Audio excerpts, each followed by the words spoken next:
이제 다 함께 자리에서 일어나 묵도하심으로 1월 18일 주연절 후 둘째 주일 예배를 성삼위 하나님 앞에 드리시겠습니다.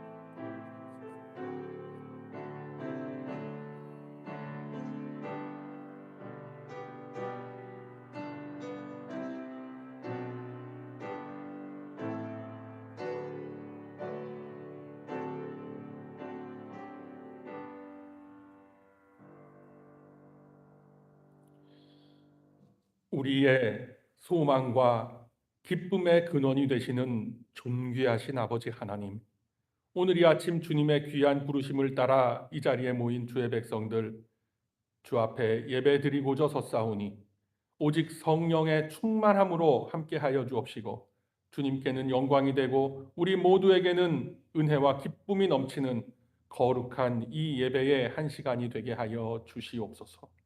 이 예배를 통하여 큰 은혜 주실 줄로 믿사오며 우리 구주 예수 그리스도의 이름으로 기도드리옵나이다.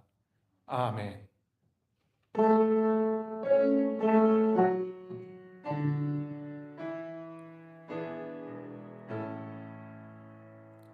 성부 성자 성령께 찬송과 영광 돌려보내세.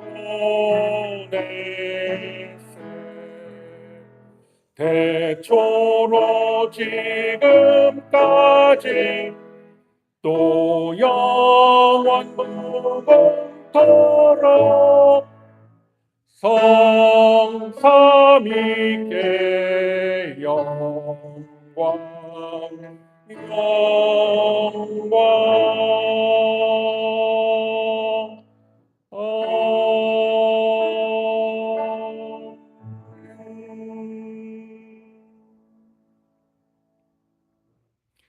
나의 하나님이여, 내가 주의 뜻 행하기를 즐기오니 주의 법이 나의 심중에 있나이다 하였나이다.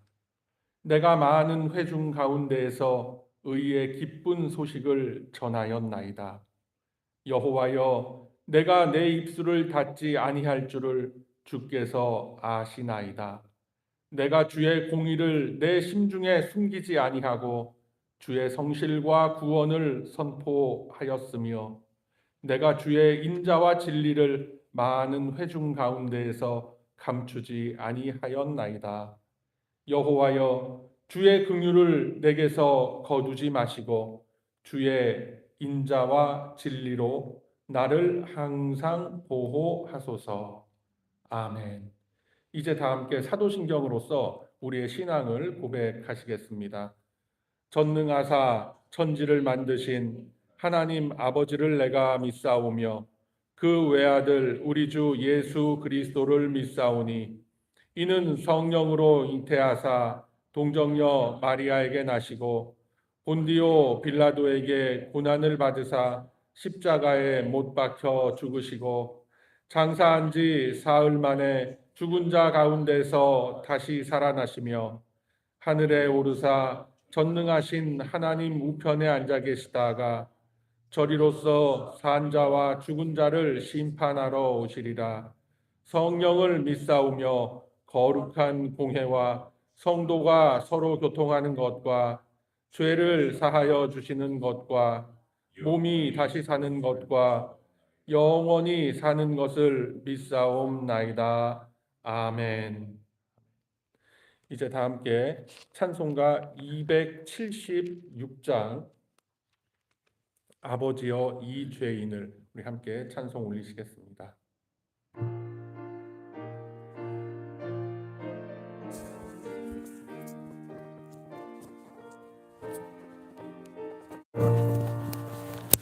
아버지여 이 죄인을 용납하여 주시고 예수님의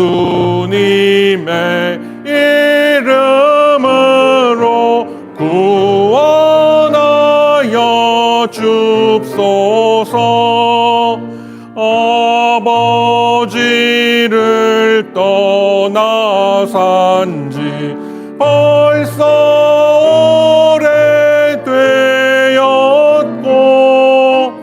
험한 길에 고난 몸이 이제 돌아옵니다. 전에 하던 헛된 일을 애통하게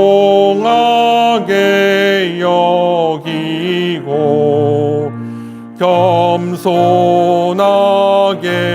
엎드려서 용서하심 빕니다. 은혜 감당 못하오나 회개하는 영혼과 나의 약한 육신까지 감히 드리옵니다. 나의 죄를 사하시려 주님 죽으셨으니 그 공로를 의지하여 주만 의지합니다. 아버지여 용납하사 나를 품어주시고 주의 사랑 품 안에서 길이 살게 합소서.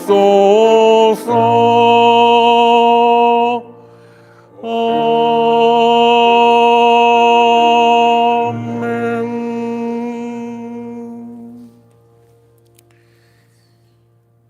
우리들의 심령 속에 감추어진 모든 죄악들 이미 낱낱이 알고 계신 아버지 하나님, 이 거룩하고 엄숙한 회개의 자리 앞에 나온 이 백성들의 마음 가운데에 이제 회개의 영을 부어주사 감추어졌던 모든 죄악들 다 생각나게 하옵시고 주님 앞에 모두 고백하게 하시어서 오직 그리스도의 보혈로 정결함을 입고 하나님과 화목을 이루어가는 귀한 회복의 이 시간으로 삼아 주시옵소서.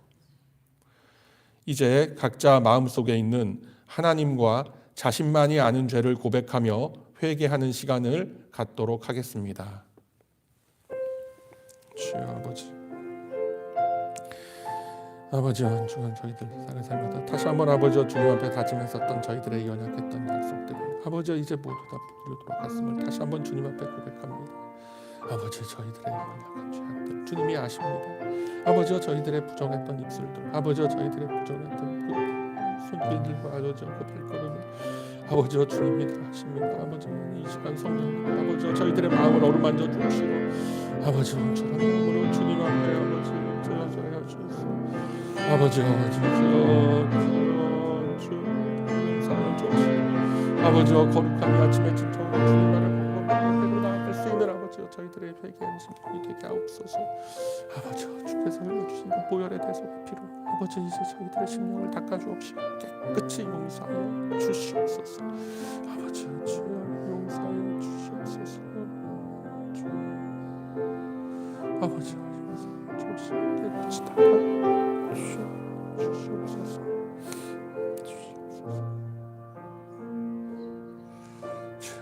이 아침에 진짜 주님의 마음으로 하나님 주님을 바라보는 아버지 저희들의 죄 온전히 사하여 주옵소서. 주옵소서.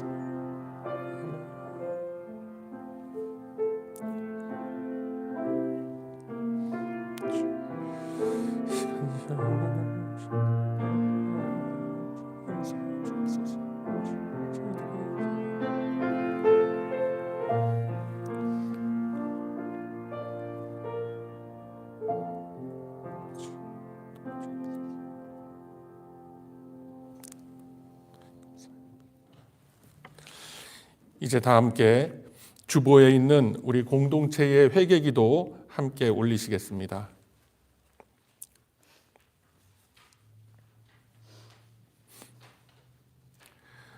끝없는 은혜와 사랑으로 우리를 품으사 자녀 삼으신 아버지 하나님, 저는 지난 한 주간의 삶을 살면서 그리스도와 연합하기보다는 세상의 유혹과 미혹을 탐닉했던 불신앙의 죄인임을 고백합니다.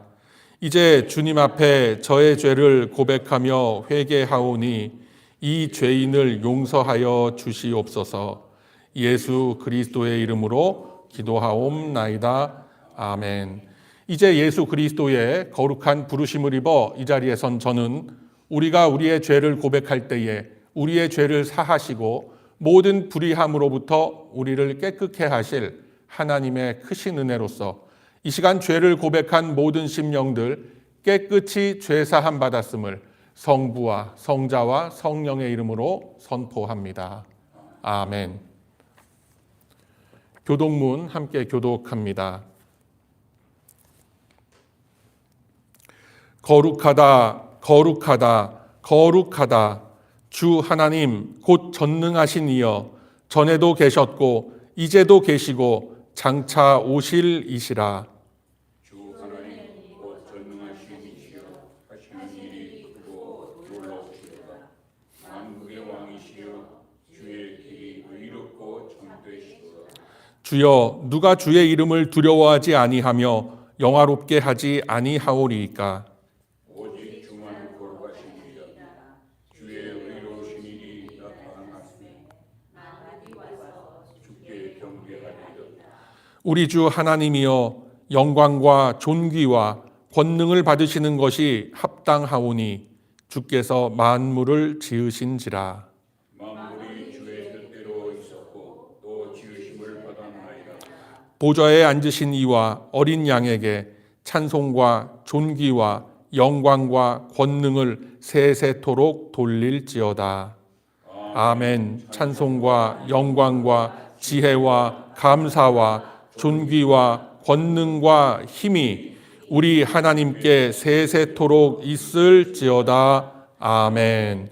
이제 다 함께 자리에 앉으신 후에 찬송가 21장 다 찬양하여라, 우리 하나님 앞에 경배 올리시겠습니다.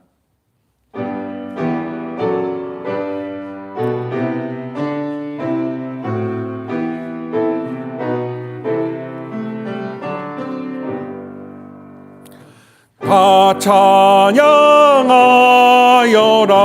전능왕 창조의 주께 내 호나 주 찬양, 평강과 구원의 주님. 성도들아, 주 앞에 이제 나와 즐겁게 찬양하여라.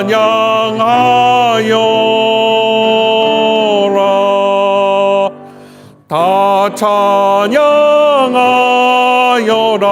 놀라운 만유의 주께.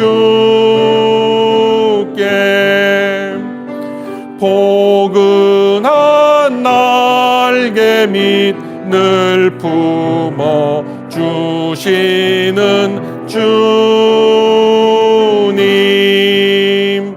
성도들아, 주님의 뜻 안에서 내 소원 다 이루리라.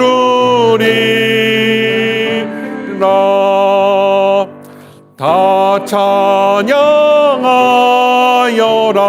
온 몸과 마음을 바쳐.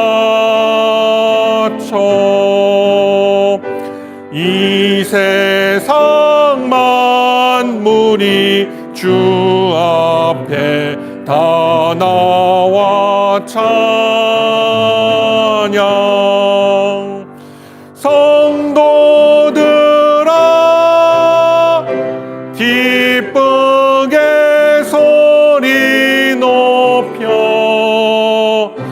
영원히 찬양하여라.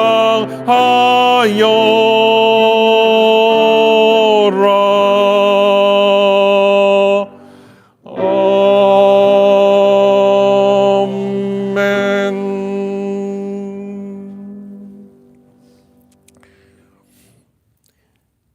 우리의 창조주시며 구원의 주인이 되시는 존귀하신 아버지 하나님, 거룩하게 구별된 이 날을 정하시어 부르심을 입은 하나님 백성들 이 자리에 세우사 예배자의 이 귀한 자리에 서게 하심에 감사와 찬송을 올려드리옵나이다.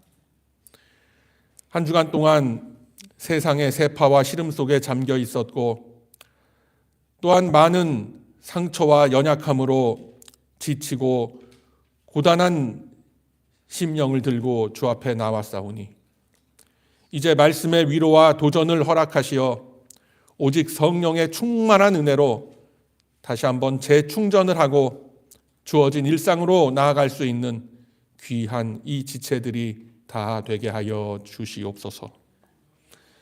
간구하옵기는 이 귀한 예배의 시간들을 통하여서 더욱 믿음이 성장케 하옵시고 가장 낮은 자리에까지 내려오시어 친히 우리들을 부르신 주님의 음성 앞에 이제는 믿음과 순종함으로 화답하며 나아가는 이 모든 베다니 가족들 다 되게 하여 주시옵소서.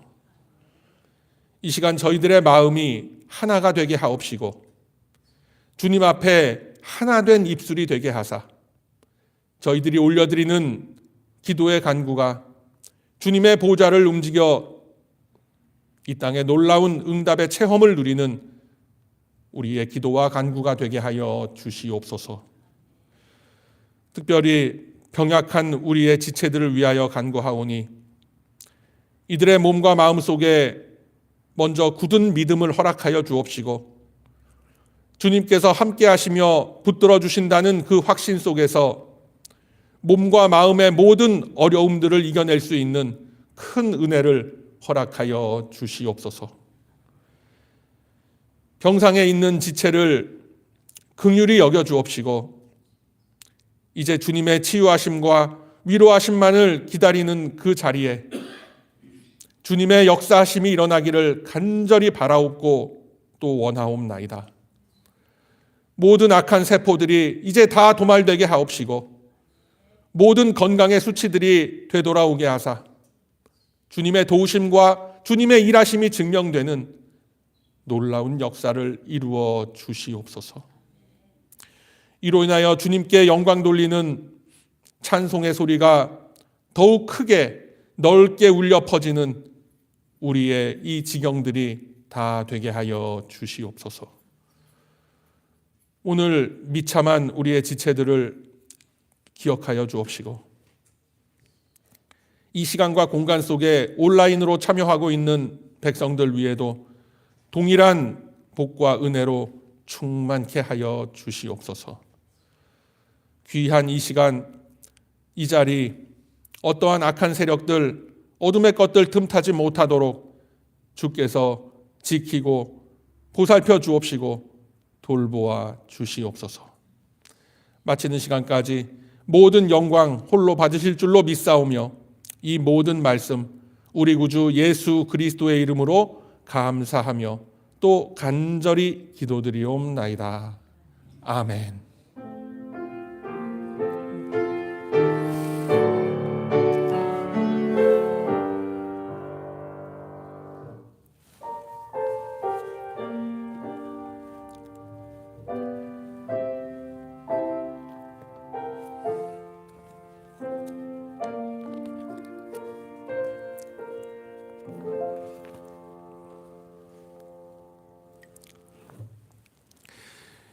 이제 다 함께 나눌 우리 하나님의 말씀은 신약성경 요한복음 1장의 말씀입니다. 신약성경 143쪽 어간에 있습니다. 다 함께 자리에서 일어나셔서 살아계신 하나님의 말씀으로 받도록 하겠습니다. 자, 요한복음 1장 35절에서부터 42절까지 말씀 저와 여러분이 나누어 교독을 합니다. 다 찾으신 줄 알고 제가 먼저 35절의 말씀을 읽도록 하겠습니다. 또 이튿날 요한이 자기 제자 중 두 사람과 함께 섰다가 예수께서 거두심을 보고 말하되 보라 하나님의 어린 양이로다. 두 제자가 그의 말을 듣고 예수를 따르거늘 예수께서 돌이켜 그 따르는 것을 보시고 물어 이르시되 무엇을 구하느냐 이르되 랍비여 어디 계시오니까 하니 예수께서 이르시되 와서 보라. 그러므로 그들이 가서 계신 데를 보고 그날 함께 거하니 때가 10시쯤 되었더라. 요한의 말을 듣고 예수를 따르는 두 사람 중에 하나는 시몬 베드로의 형제 안드레라. 그가 먼저 자기의 형제 시몬을 찾아 말하되 우리가 메시아를 만났다 하고 메시아는 번역하면 그리스도라. 데리고 예수께로 오니 예수께서 보시고 이르시되 내가 요한의 아들 시몬이니 장차 게바라 하리라 하시니라. 게바는 번역하면 베드로라. 아멘. 이제 다 함께 자리에 앉으신 후에 찬송가 520장 듣는 사람마다 복음 전하여 우리 찬송 함께 올리시겠습니다.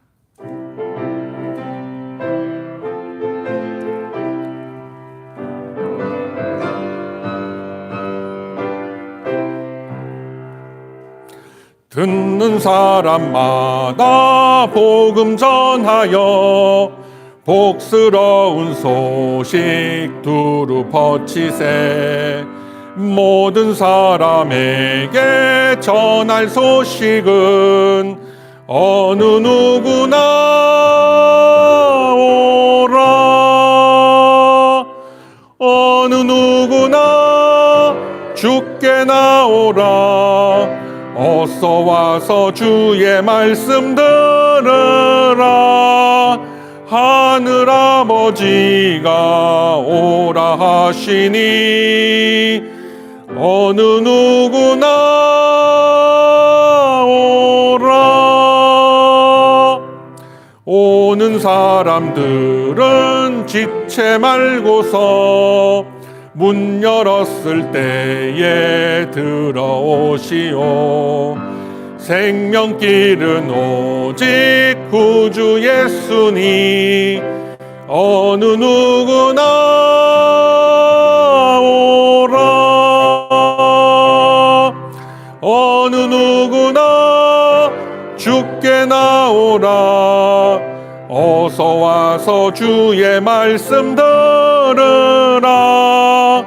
하늘 아버지가 오라 하시니 어느 누구나 오라. 언약하신 대로 이룰 것이니 누구든지 언약 받을 수 있네. 받은 사람에게 생명이로다. 어느 누구나 오라.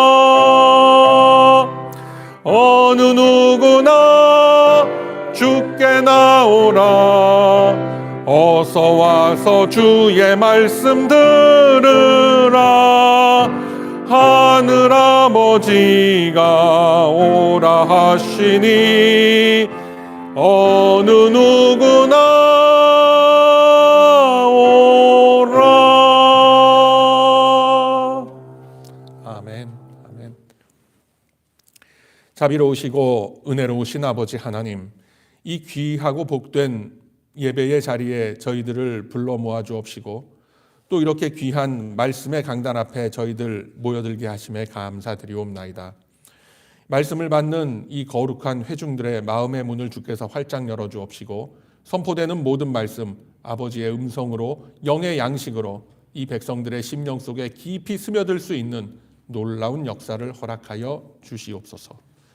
연약하고 부족한 종을 주께서 이 강단에 세우셨사온데 오직 성령의 충만함으로 함께하여 주옵시고 주께서 준비시키고 또 예비하신 귀한 음성만을 대언할 수 있는 복된 강단으로 사용하여 주시옵소서. 이 시간 속에 주께서 친히 말씀하실 줄로 믿으며 예수님의 이름으로 기도드리옵나이다. 아멘. 감사합니다. 자, 오늘 우리가 나눈 이 하나님의 말씀, 요한복음 1장 중반부의 말씀입니다. 하나님은 이 대목을 통해서 복음에 붙들린 자들, 그리고 제자도 앞에 세워진 자들은 흔들릴지언정 부러지지 않는다. 잠시 주저앉을지언정 쓰러지지는 않는다라는 사실을 우리에게 말씀하고 계십니다. 그래서 이 말씀을 통해서 나에게 주시는 주님의 음성을 풍성히 담으시는 귀한 시간들이 다들 되시기를 바랍니다.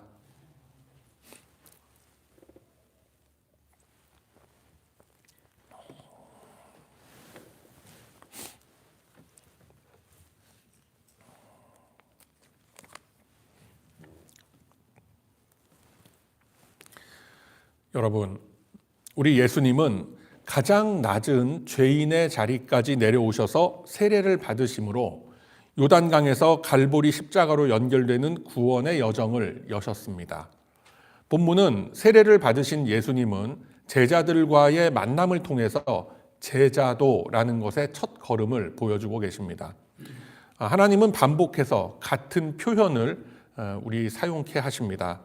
29절 말씀에 보면은 이튿날이라는 표현이 나오고 또 본문 35절에도 보면은 또다시 이튿날이라는 말이 등장을 합니다. 자, 이 표현은 단순히 이어지는 어떤 날짜를 표시한 것이 아닙니다. 사도 요한은 이 반복을 통해서 하나님이 친히 이끌어 가시는 구원의 역사가 우리네 실존의 삶 속으로 한 걸음씩 들어오고 있다라는 것을 보여주고 계시는 겁니다. 그래서 29절의 이튿날에는 세례 요한이 예수님을 가리켜서 증언을 합니다. 보라, 세상 죄를 지고 가는 하나님의 어린 양이로라 라고 하죠.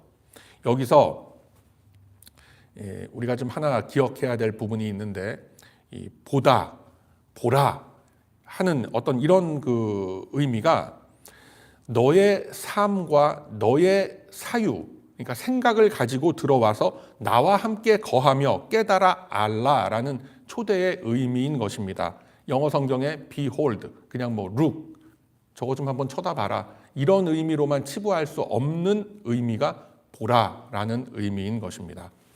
그리고 35절에 본문에 또 다른 이튿날에도 보면은 역시나 보라, 하나님의 어린 양이로라 라고 예수님을 증언합니다.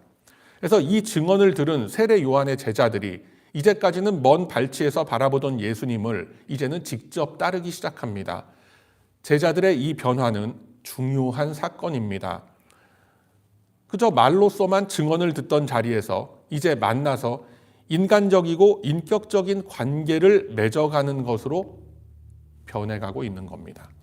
그저 말씀을 듣던 자리에서부터 삶의 방향과 목적과 내용이 바뀌는 자리로의 이동을 의미하고 있는 겁니다.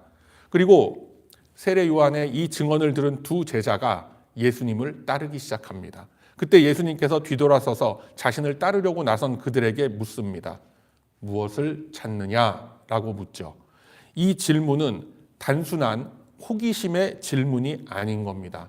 너희들 나를 지금 왜 따라오느냐, 이 질문이 아닌 거예요. 이것은 삶의 방향과 목적을 묻는 질문인 겁니다. 즉, 너희 인생을 움직이는 것이 무엇이냐, 너희가 진짜 원하는 것이 무엇이냐라는 질문인 겁니다. 그런데 이 질문에 대한 제자들의 대답은 마치 질문과 어긋난 것처럼 보입니다. 라비어, 어디 계십니까? 라고 질문에 질문으로 대답을 하는 겁니다. 그러나 이것은 어떤 의미 없는 동문서답이 아니에요. 오히려 이 요한복음이 말하고 있는 믿음의 본질을 보여주는 대목입니다. 왜?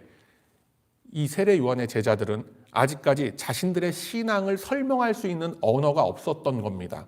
그러나 한 가지는 분명합니다. 주님, 선생님, 우리는 당신이 계신 그 자리를 알고 싶습니다. 당신이 머무는 곳에 우리도 함께 있고 싶습니다 라는 의미가 담긴 그런 질문인 겁니다. 그냥 아니죠, 몇 번지에 사세요? 주소가 어떻게 돼요? 사는데 이거 물어보는 게, 어드레스 물어보는 게 아니라는 거예요. 지금 어디로 가십니까? 라는 질문이. 그러자 예수님은 구구절절하게 설명하지 않으시고 논증을 펴지 않으십니다. 단 한마디로 그들을 초청합니다. 뭐라고 합니까? 네? 뭐라고 해요? 와서 보라 라고 하는 거예요. 이 역시도 와서 보라. 내 그 하숙하는 집에 와갖고 나 어떻게 하는지 한번 와서 이렇게 살림살이도 좀 보고, 이런 얘기가 아니라는 거예요, 여러분. 그리고 성경은 이 상황을 이렇게 기록을 하는 거예요. 그들이 가서 계신 곳을 보고 그날 그와 함께 거하니라 라고 말하는 거예요. 그래서 제가 지금 몇 번씩 되풀이해서 말씀드리는데, 보다, 거하다 라는 이런 표현들은 이 성경 전체를 관통하는 아주 중요한 단어가 되는 거예요. 성경은 말씀하기를 우리 신앙이라는 것은 성경 말씀의 어떤 정보, 신학적 내용들을 쌓아가는 그런 행위가 아니라 누구와 함께 살아가느냐, 누구와 어떻게 살아가느냐의 문제로서 표현된다라고 우리를 가르칩니다.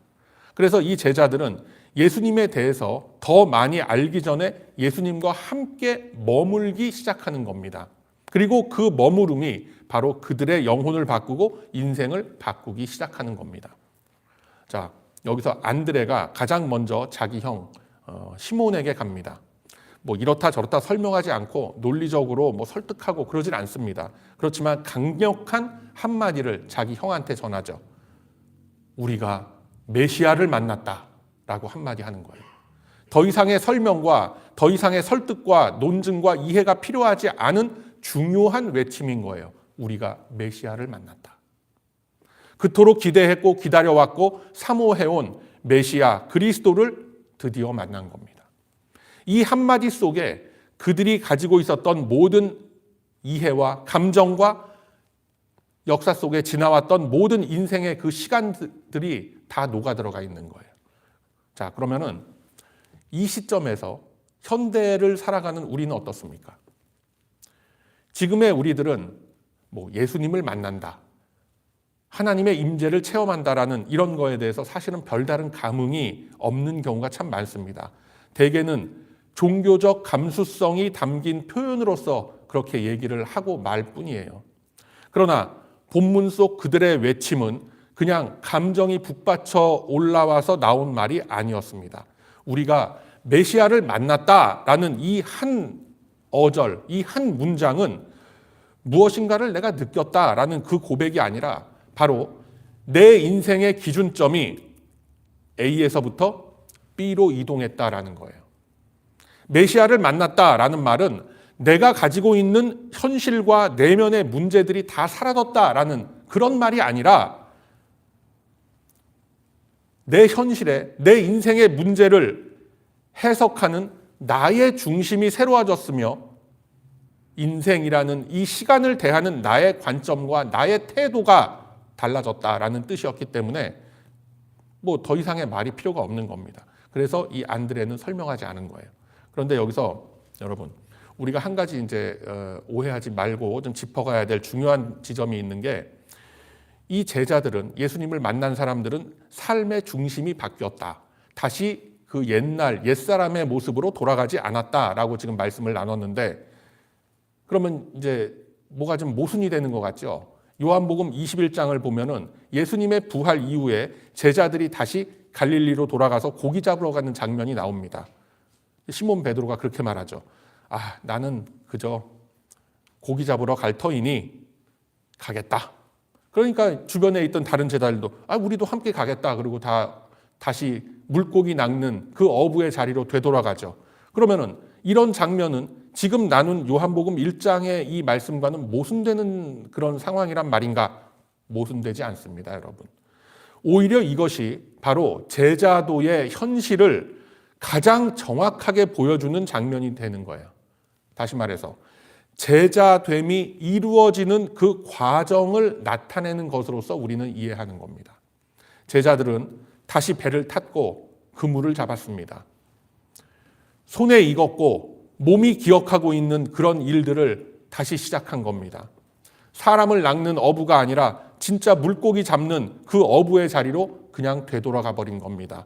그러나 이것은 정체성의 회귀가 아니라 혼란 속에서, 그 혼동 속에서의 불안감 속에서의 잠시 후퇴였다라는 거예요. 그들은 예수님을 부인했고 도망쳤습니다. 이렇게 연약한 자기들의 이 모습들을 보면서 자기 자신을 용서할 수 없었고 더 이상 신뢰할 수 없게 된 겁니다. 나의 의지와 나의 결단과 힘으로는 아무것도 안 되는구나. 내가 도대체 무슨 얼굴로 주님을 다시 뵙는단 말인가. 나 같은 사람이 무슨 사람 낚는 어부는커녕 물고기나 잡아서 그냥 가족들하고 그렇게 조용히 살면 되지 그리고 다시 되돌아간 거예요. 그들은 소명을 버린 게 아니라 버틸 힘이 없을 때 사람들이 가장 쉽게 선택하는 그 연약한 자리로 그냥 돌아가 버린 거예요. 그게 뭐냐면 나에게 익숙했던 자리, 내가 왜 이 자리에 있는지 설명하지 않아도 되는 그 옛날의 그 자리, 내가 상처받지 않아도 되는 자리, 다시 실패하지 않아도 되는 자리, 내가 실패를 한들 누구도 나를 손가락질하지 않는 그 옛날 그 자리, 나의 옛 모습 그대로 있어도 누구도 나를 이상하게 보지 않았던 그 자리, 그 자리로 슬그머니 돌아가 버린 거예요. 여러분, 이러한 장면들이 낯설지 않은 이유는 그 제자들의 연약한 이러한 모습들이 바로 이 시대를 살아가는 우리의 모습을 그대로 투영하고 있기 때문에 그런 겁니다. 여러분, 우리 보면 어떻습니까? 우리가 어떤 세상을 살다가 시험 들 때가 있고 마음에 참 이 어려운 어떤 그런 때가 닥칠 때가 있어요. 그렇다고 해서 우리가 신앙을 버리지는 않습니다. 그러나 믿음, 신앙이 주는 긴장과 책임, 어떤 텐션으로서부터는 우리는 도망치는 거예요.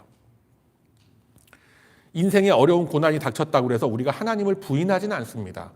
그러는 사람은 이 자리에는 없으리라 저는 생각합니다. 그러나 하나님의 그 부르심이 나의 현실적인 유익 앞에서 부담이 되고 나의 상처나 나의 자존감을 건드린다라고 할 때 바로 나의 연약함을 까발리고 직면하게 될 때 우리는 무의식적으로 생각하면서 이렇게 말하는 거예요. 에휴, 너무 열심히 믿을 것도 아니고 그냥 내가 할 수 있는 것만 하면서 이렇게 찬찬히 그렇게 살아가자. 괜히 믿음이네, 신앙이네 이런 걸로 깊이 들어갔다가 내가 또 상처받고 내가 또 좌절하고 그렇게 무너지느니 그냥 적당히 믿고 적당히 이렇게 버텨가면서 그렇게 한 세상 살면 되지 이런 생각들을 하죠. 그래서 우리는 다시 나에게 익숙한 생각으로 되돌아가고 익숙한 감정의 패턴으로 되돌아가고 익숙한 방어의 기제와 익숙한 삶의 습관 속으로 우리는 되돌아가 버리는 겁니다. 그러나 중요한 것은 이겁니다, 여러분. 제자들은 사람을 낚는 어부에서 물고기를 잡는 어부로 되돌아갔지만 중요한 것은 예수님이 그들을 포기하지 않으셨다라는 겁니다. 요한복음 21장에서 예수님은 제자들을 책망하러 오지 않으셨습니다. 왜 다시 너희들 사람 낚는 어부에서 왜 고기 잡는 어부로 이렇게 했느냐? 그렇게 꾸짖지 않으세요. 주님은 그저 그들이 있는 그 자리에 함께 계신 겁니다. 그리고 다시 물어보시죠. 너희들에게 잡은 고기가 있느냐? 예수님의 이 질문이 단순히 어획량을 묻는 그런 질문은 아닌 겁니다. 너희에게 고기가 있느냐라는 이 예수님의 질문, 너희들 정말 다시 되돌아간 그 자리에서 살 수 있겠느냐라는 질문인 거예요. 네가 도망쳐서 온 이 자리에 정말 생명이 있다고 믿느냐라는 그 질문인 겁니다. 그리고 그날도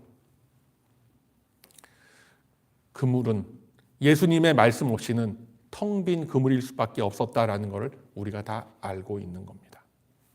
여러분,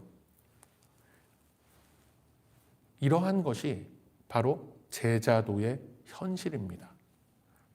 예수님의 제자들도 그렇고 이 시대를 살아가는 우리들도 그렇고 이미 복음을 받았고 말씀을 품었고 세상을 바라보고 느끼는 우리의 관점, 우리의 세계관이라는 것은 다 변했습니다. 옛날 같지 않아요, 이제 우리는. 그러나 제자들이 가졌던, 그리고 지금 우리들이 갖고 있는 이 신앙 인격이라는 것은 여전히 빚어지고 있는 중이다라는 거예요. 그래서 우리는 앞으로 나아가다가도 때로는 뒤로 물러서고 때로는 다시 그 옛자리에, 지나쳐 왔던 그 자리에 다시 돌아가서 앉아보기도 하고 그러는 거예요. 그러나 한 가지는 분명합니다. 예수님을 인격적으로 만난 그 영혼은 결국 다시 예수님 앞으로 돌아오게 되어 있는 겁니다. 왜냐하면 예수님이 우리를 계속해서 붙잡고 계시고 또 우리의 삶의 중심축이 이미 옮겨졌기 때문에 그렇습니다.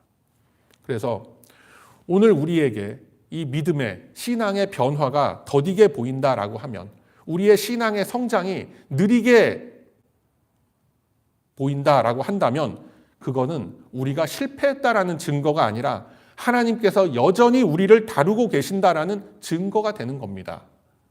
하나님께서는 한번 와서 봐라 라고 한 후에 부르신 사람을 그냥 중간에 놔버리고 하는 그런 분이 아닙니다. 자, 여러분, 그 근거를 하나님께서 붙드신 분은, 붙드신 그 영혼은 반드시 끝까지 붙들고 가신다라는 이 사실, 제가 그냥 드리는 말씀이 아니에요. 성경을 한번 찾아봅시다. 다 성경을 펴세요. 구약 성경 이사야 49장 15절 16절의 말씀을 봅니다. 이사야 49장 15, 16절의 말씀. 구약 성경 1029쪽 어간에 있습니다. 구약 성경 1029 이사야 49장 15, 16절의 말씀. 아마 여러분 제가 여러 번 인용을 했던 구절이기 때문에 아마 잘 아실 거예요. 하이라이트 거져 있는 분도 아마 계시리라 생각합니다. 자, 이사야 49장 15, 16절 말씀 우리 함께 읽습니다. 시작. 여인이 어찌 그 젖 먹는 자식을 잊겠으며 자기 태에서 난 아들을 긍휼히 여기지 않겠느냐. 그들은 혹시 잊을지라도 나는 너를 잊지 아니할 것이라. 내가 너를 내 손바닥에 새겼고 너의 성벽이 항상 내 앞에 있나니. 아멘. 여러분 어떻습니까? 세상에서 가장 숭고하고 강하다라는 그 모성애를 뛰어넘으시는 하나님의 사랑이 바로 이겁니다. 하나님의 손바닥에 저와 여러분의 이름을 그냥 썼다는 게 아니라 새겼다라고 말씀하시는 거예요. 새겼다. 다시는 지워지지 않게 새기었다라고 하는 거예요. 자, 성경 닫지 말고 다시 이제 오른쪽으로 쭉 넘겨보세요. 예레미야 31장으로 갑니다. 다시 한번 이제 이 말씀을 한번 찾아봅시다. 예레미야 31장 20절의 말씀을 한번 봅니다. 구약 성경 1101쪽 어간에 있죠. 예레미야 31장 20절의 말씀 함께 읽습니다. 시작. 에브라임은 나의 사랑하는 아들, 기뻐하는 자식이 아니냐. 내가 그를 책망하여 말할 때마다 깊이 생각하노라. 그러므로 그를 위하여 내 창자가 들끓으니 내가 반드시 그를 불쌍히 여기리라. 여호와의 말씀이니라. 아멘. 하나님은 영이십니다. 우리와 같은 육체를 입지 않으셨음에도 불구하고 우리들의 눈높이에서 지금 말씀하시기를 깊이 생각하며 너로 인하여 내 창자가 들끓는다. 이런 표현을 하시는 거예요. 그 정도로 당신의 백성들을 사랑하시고 생각하고 있는데 어떻게 버릴 수가 있겠어요? 절대 그런 일은 일어나지 않습니다, 여러분. 그래서 이 말씀이 훗날 이사야, 예레미야 시대를 지나서 훗날 이 땅에 사람의 몸을 입고 내려오신 누구죠? 예수 그리스도로 인해서 다시 선포가 되는 거예요. 어떤 말씀인지 아십니까? 자, 산상수훈에도 나타나는 대목이죠. 제가 보도록 하겠습니다. 마태복음 6장 30절 말씀에 보면 이렇게 돼 있죠. 예수님의 말씀. 오늘 있다가 내일 아궁이에 던져지는 들풀도 하나님이 이렇게 입히시거든 하물며 너희일까 보냐 믿음이 작은 자들아 라고 하시는 거예요. 그래서 여러분, 오늘 내 자신의 연약하고 불신앙적인 이 초라한 모습을 보고 실망하지 마세요.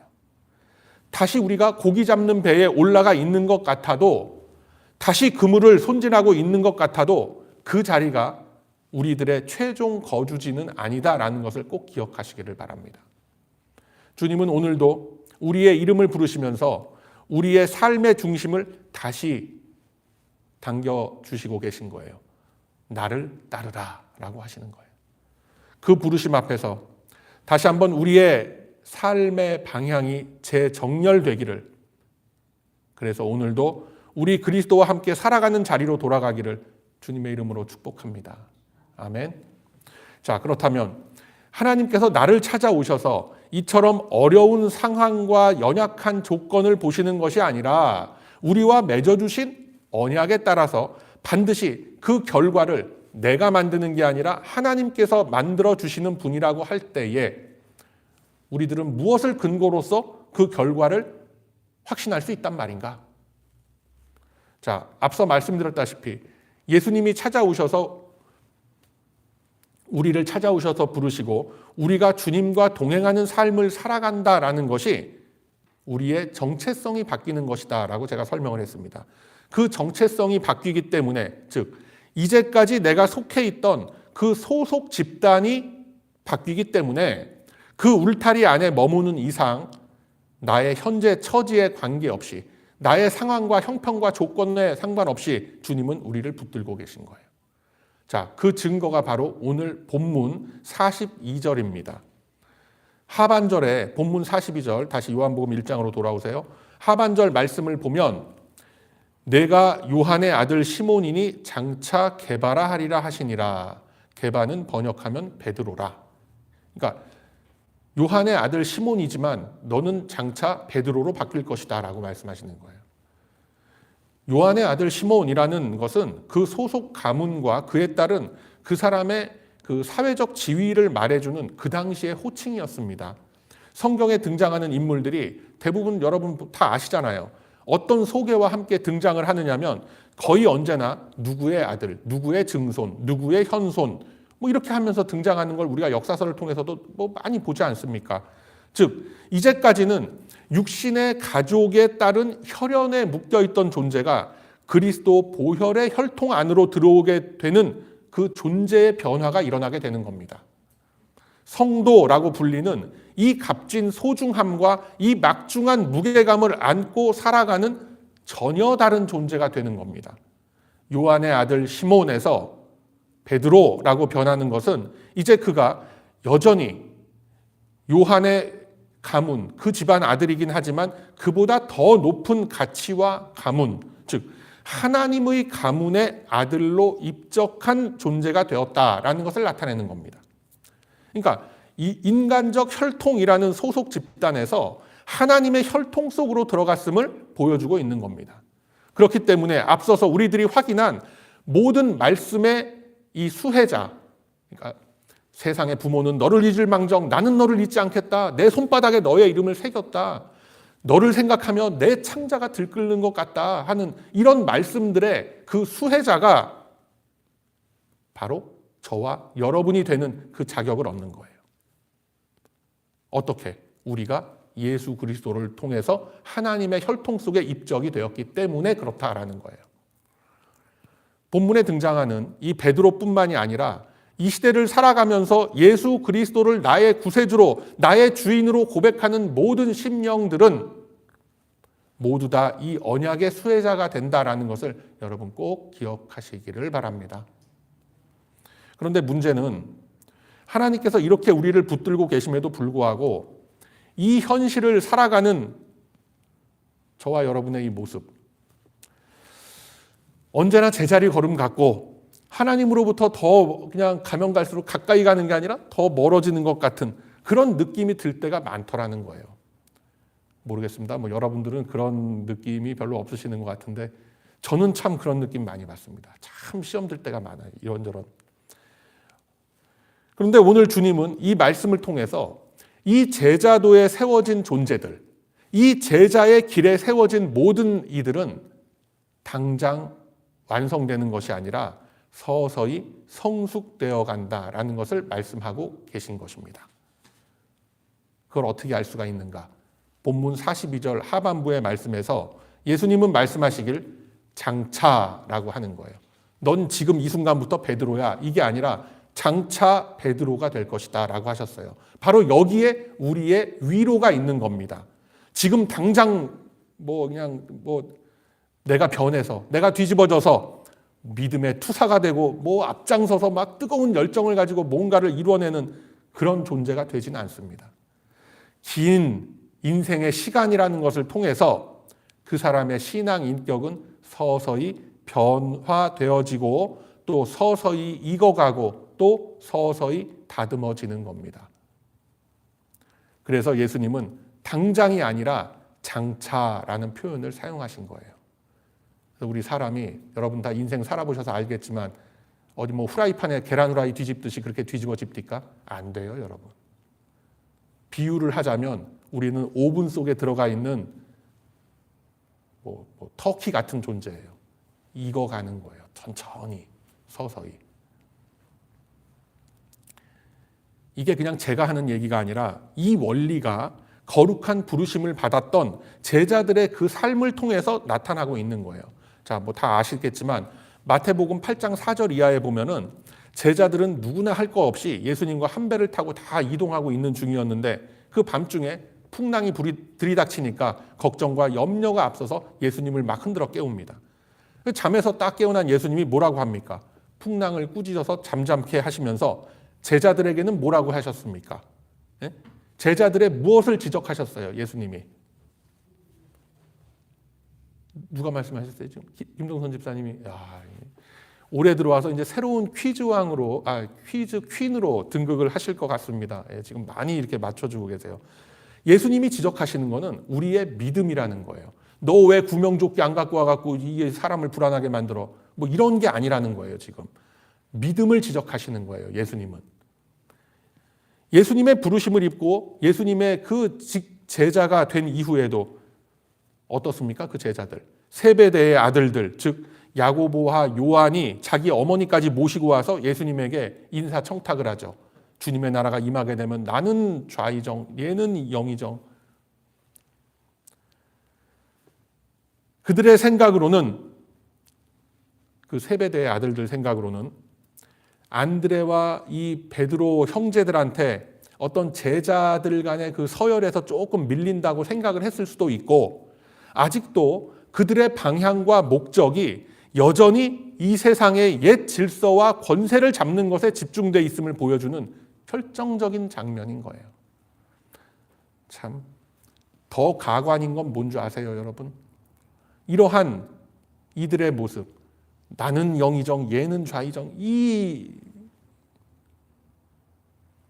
연약한 모습을 보면서 그들의 모습을 질투하고 시샘을 하면서 다른 제자들이 그 세베대의 아들들한테 분노했다라고 성경은 기록하고 있어요. 제자들의 이 진짜 소위 말하는 그 밥그릇 싸움 같은 이 연약한 모습을 보면서 예수님이 뭐라고 합니까? 너희는 너희가 구하는 것을 알지 못하는구나 라고 탄식을 하셨던 거예요. 뿐만 아닙니다. 이 베드로의, 예수님의 수제자라고 하는 베드로의 인생 역사 중에서 가장 부끄러운 흑역사라고 할 수 있는 예수님을 3번 부인했던 그 사건. 부활하신 예수님의 소식을 들었고 직접 만나 뵈었음에도 불구하고 다시금 옛 자리로, 옛 모습으로 돌아가 버리는 그런 모습들은 인간이 얼마나 이 하나님 앞에서 연약하고 부끄러운 존재다라는 것을 분명하게 보여주고 있는 겁니다. 그러나 여러분, 그럼에도 불구하고 우리 예수님은 오늘 본문에서 제자들을 불러주신 것과 같이 그들을, 그 연약했던 제자들을 다시 불러서 소명의 자리에 세워주시는 거예요. 이것이 바로 우리 하나님의 절대 놓지 않으시고 포기하지 않으시는 사랑과 은혜의 손길임을 믿으시기를 바랍니다. 아멘. 그렇다면 왜 하나님은 애시당초에 자기 백성들을 딱 부르셔서 굳센 믿음의 존재들로 그냥 단번에 딱 세워서 일사천리로 자신의 뜻을 딱딱딱 이렇게 진행하지 않으신단 말인가? 왜 이렇게 인생의 지루한 시간이라는 이 공간 속에서 어떻게 보면 굉장히 비효율적으로 당신의 계획을 이끌어가고 계시는가? 이런 생각이 들 수 있잖아요. 내가 예수를 믿고 새 사람이 됐다면 당장 아주 믿음의 큰 그냥 반석이 되어서 뭔가를 내가 해도 할 것 같은데 왜 하나님은 나를 그런 자리에 놔두시지 않는가? 성경은 이렇게 답변합니다.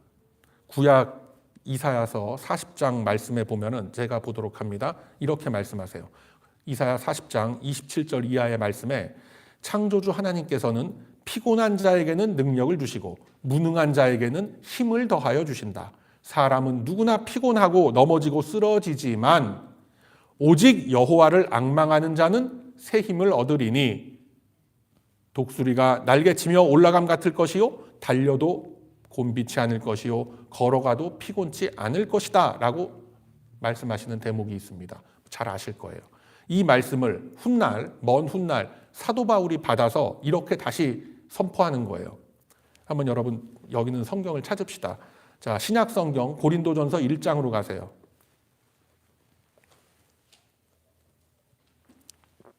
신약 성경 262쪽에 있습니다.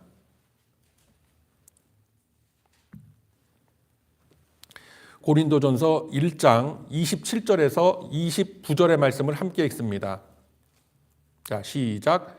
그러나 하나님께서 세상에 미련한 것들을 택하사 지혜 있는 자들을 부끄럽게 하려 하시고 세상에 약한 것들을 택하사 강한 것들을 부끄럽게 하려 하시며 하나님께서 세상에 천한 것들과 멸시받는 것들과 없는 것들을 택하사 있는 것들을 패하려 하시나니 이는 아무 육체도 하나님 앞에서 자랑하지 못하게 하려 하심이라.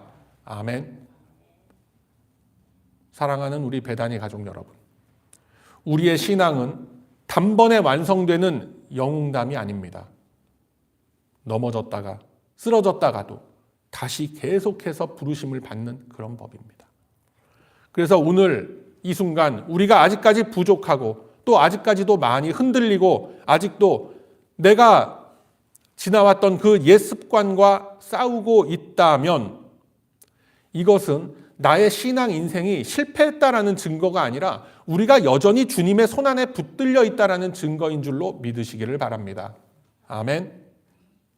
예수님은 오늘도 우리의 현재 연약한 이 모습을 보고 우리의 이름을 부르시는 것이 아니라 당신의 언약 안에서 우리를 어떻게 빚어 가실지를 보시면서 말씀을 하고 계신 거예요.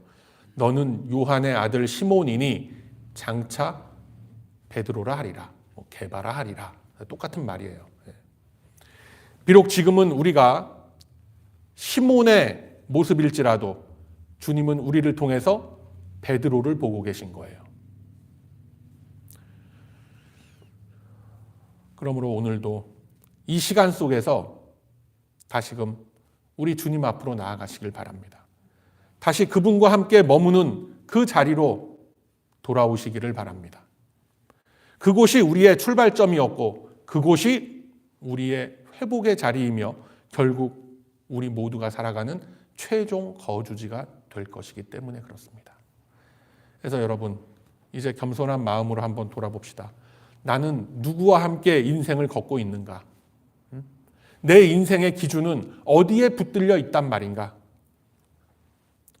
당신의 손바닥 안에 우리의 이름을 새기셨다라는 주님의 말씀은 다시 우리를 향한 약속이 되어서 우리들이 지쳐서 우리들이 쓰러지려고 할 그때마다 다시 나의 손을 잡아 이끌어 주시는 주님의 능력이 될 것입니다. 이 사실을 굳게 믿음으로써 오늘도 나의 이름을 부르시며 나의 정체성과 나의 존재를 더 이상 이 세상의 것이 아닌 주님의 것으로 삼으심을 확신하고 함께 이 제자됨의 자리에 서는 우리 모두가 다 되시기를 소망합니다. 그래서 말씀을 더욱 깊이 깨달아서 주님이 나를 향하여 계획하신 일들과 나를 인도해 나아가실 그 길 위에 다 함께 서서 믿음의 지평을 더욱 넓혀 가시는 우리 베다니 가족들 다 되시기를 바랍니다. 그러함으로 이제는 나를 부르사 다른 모습, 다른 이름으로 우리를 새롭게 빚어가실 우리 주님께만 소망을 두고 거룩한 부르심 앞에 믿음으로 순종하며 나아가는 저와 여러분의 거룩한 이 인생길이 다 되시길 이 아침에 주님의 이름으로 축원드립니다. 아멘. 자비로우시고 은혜로우신 아버지 하나님, 오늘 이 귀한 말씀의 시간을 통하여 저희들의 심령 가운데 은혜의 빛을 비추어 주셨음에 다시 한번 감사드리옵나이다. 오늘 받은 이 말씀과 같이 거칠고 험한 이 인생길 앞에서 나를 부르신 주님만 따라가는 심령들이 되게 하여 주시옵소서. 주님의 손바닥에 나의 이름을 새기었다는 이 말씀이 위로가 되고 평안이 되어서 나를 이끄시는 주님의 능력이 되게 하옵시고, 부름받은 그 소명의 자리에서 성도됨의 책임을 다하는 귀한 우리 베다니 가족들 다 되게 하여 주시옵소서. 한 주간 세상을 살아갈 때 이 말씀이 능력이 되고 힘이 되어서 이 세상의 세파와 싸워 이기는 주님의 그 거룩한 말씀의 검으로 사용케 하여 주시옵소서. 주께서 친히 이루어 가실 줄로 믿으며 예수님의 이름으로 기도드리옵나이다. 아멘. 감사합니다, 여러분. 이제 다 함께 자리에서 일어나셔서 찬송가 453장 예수 더 알기 원하네, 우리 함께 찬송하시겠습니다.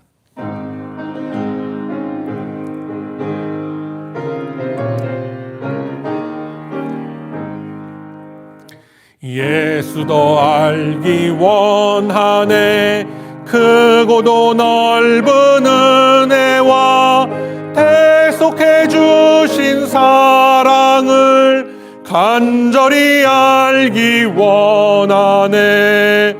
내 평생의 소원, 내 평생의 소원, 대속해 주신 사랑을 간절히 알길 원하네. 성령이 스승되셔서 진리를 가르치시고 거룩한 뜻을 깨달아 예수를 알게 합소서. 내 평생의 소원, 내 평생의 소원, 대속해 주신 사랑을 간절히 알길 원하네. 성령의 감화 받아서 하나님 말씀 배우니 그 말씀 한 절 한 절이 내 맘에 교훈 되도다. 내 평생의 소원, 내 평생의 소원, 대속해 주신 사랑을 간절히 알길 원하네. 예수가 계신 영광에 둘려 있도다. 평화의 왕이 오시니 그 나라 왕성하도다. 내 평생의 소원, 내 평생의 소원, 대속해 주신 사랑을 간절히 알길 원하네. 아멘. 다 함께 자리에 앉으신 후에 준비하신 예물 하나님께 드리도록 합니다.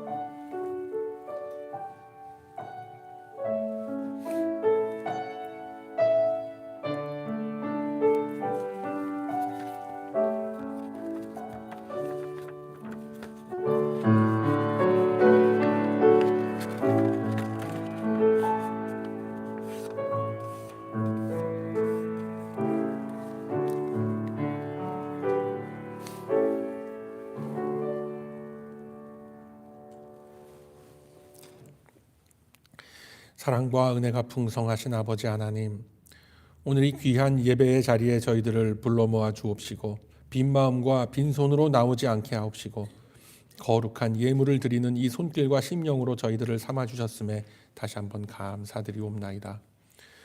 저희들 주님께 바친 이 귀한 헌물과 그 헌물을 바친 손길과 심령들 기억하여 주옵시고 10의 1조로 감사의 예물로 주일 헌금으로 주님께 드린 이 손길들 위에 하늘의 신령한 복으로 이 땅에 기름진 것들로 충만히 채워 주시옵소서. 귀한 예물 쓰여지는 곳곳마다 오직 주님의 이름이 드러나고 주님의 빛이 비추어지는 귀한 곳에 쓰임받게 하여 주시옵소서. 주께서 친히 사용하실 줄로 믿으며 예수님의 이름으로 기도드리옵나이다. 아멘. 감사합니다. 교회 소식 알려드립니다. 주보를 참고해 주시면 되겠습니다.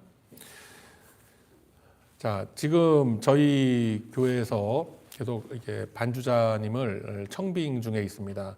그래서 계속 오디션이 진행 중인데 오늘은 특별히 또 우리 김혜선 집사님께서 이렇게 오셔서 또 섬겨주셔서 너무나 감사드립니다. 그래서 지금 뭐 여러분들이 다녀가시고 다 하는 이런 가운데에서 우리 교회에 잘 정착하실 수 있고 또 잘 섬겨주실 수 있는 좋은 분이 잘 또 컨택이 되기를 여러분 기도해 주시기를 바랍니다. 그리고 제가 그 단체 톡에다가도 한번 말씀을 올린 것과 같이 그 최정숙 집사님 수술이 26일 UCI 병원에 예정돼 있습니다. 그래서 하여튼 뭐 여러분들 아직 일주일 시간이 남았습니다. 그래서 많이 기도해 주시고 그 상황이 결코 쉽지가 않다라는 것, 거동도 못하시고 사실상 이게 말도 잘 이어가지 못하는 그런 상황인데 여러분 그 상황을 한번 이렇게 좀 헤아려서 긍휼히 여기는 마음으로 한번 여러분 같이 중보해 주시기를 바랍니다. 그리고 오늘 또 여러 지체들 나오지 못했습니다. 여러분들 기억하시면서 그분들의 건강과 또 여러 가지 형편과 사정들 위해서 여러분 같이 기도해 주시기를 바랍니다. 다른 뭐 말씀이나 알리고 싶은 소식 따로 가지고 계신 분 계신가요? 아무도 안 계시면 이제 다 함께 자리에서 일어나셔서 주기도송 찬송 후에 축도함으로 주일 예배 마치도록 하겠습니다.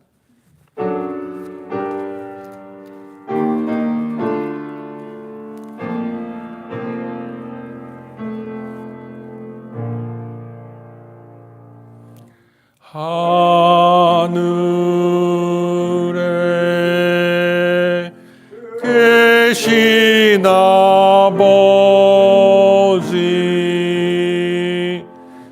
이름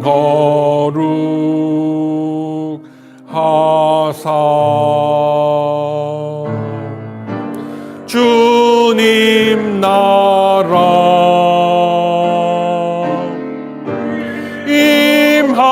임하시고 뜻이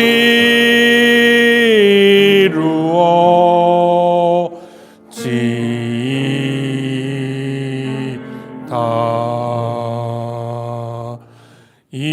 일용할 양식 주시고 우리들의 큰 죄 다 용서하옵시고 또 시험에 들게 마시고 악에서 구원합소서.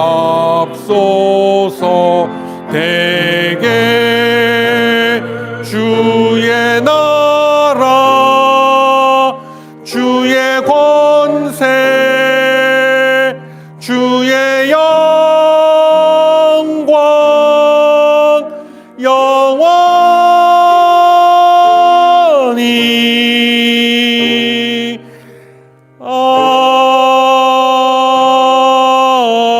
아멘.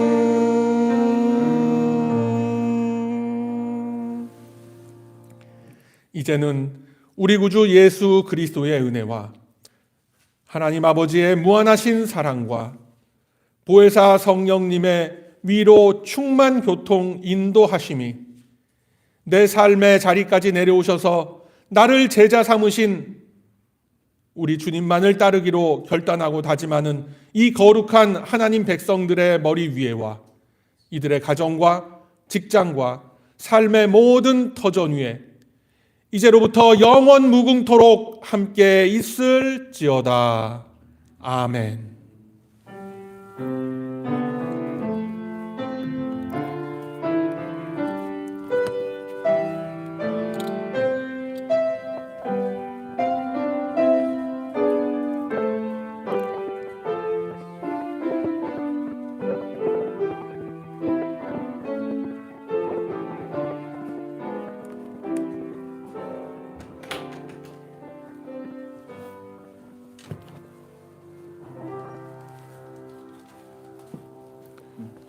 수고하셨습니다.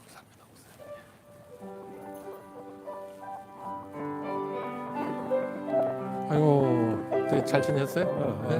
좀 뭐 어때? 몸은 어때요? 완전히 홍수 나가지고. 어.